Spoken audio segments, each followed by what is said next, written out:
एक myth buster मैं आपको यहाँ बताना चाहता हूँ। बहुत लोग कहते हैं कि आजकल बहुत लोग कहते हैं जितने भी हमारी स्त्री हैं, या जैसे इंग्लिश में ऑपोजिट सेक्स कह सकते हैं, या हमारी जो महिलाएं हैं वो पर्टिकुलर वेद नहीं पढ़ सकती हैं, पुराण नहीं पढ़ सकती हैं, ग्रंथ नहीं पढ़ सकती हैं, इसको ये नहीं कर सकती हैं, और उनके लिए मतलब वो कर ही नहीं सकती, खाली आदमी ही लोग कर सकते हैं। ये बिल्कुल गलत। I would like to say that this is absolutely wrong. अगर आप हमारी पुरानी संस्कृति में जाइएगा तो जितनी भी ऋषि थी उनकी स्त्रियां थी, और वो भी सब पढ़ती थी। माता सीता को भी अगर आप रामायण पढ़िए, माता सीता, रामायण बहुत विभिन्न प्रकार के अलग अलग जगहों में माता सीता ने भी वेदों का ज्ञान था, वेद पढ़ती थी। और अगर आप और भी बहुत जगह ये व्याख्यान करा गया है कि जो लेडीज थी और जो औरतें थी वो गुरुकुल में भी जाती थी, गुरु शिक्षा प्राप्त करती थी, उनके साथ स्त्रियां होती थी, वो उतनी ही शक्तिशाली, इतनी ही प्रतिभाशाली, और कभी कभी तो उनसे भी ज्यादा शक्तिशाली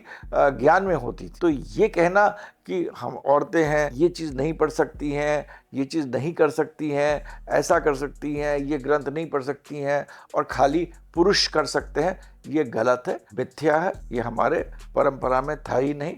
और हमारे पुरानी परंपरा में जितने भी स्त्रियां थी वो भी गुरुकुल में जाकर शिक्षा लेती थी अलग तरीके से, और उस शिक्षा लेकर अब और लोगों को बांटती भी। वीरांगनियां हैं, ऋषि हैं, जो स्त्री हैं, जिनके कि आप सबको पता है, जिनका कि नाम हम लोग लेते हैं, आराधना भी करते हैं, हाथ भी जोड़ते हैं। तो इसीलिए ये कहना कि औरतें ये नहीं कर सकती हैं और खाली आदमी ही कर सकते हैं, ये मेरे हिसाब से गलत है। Thank you.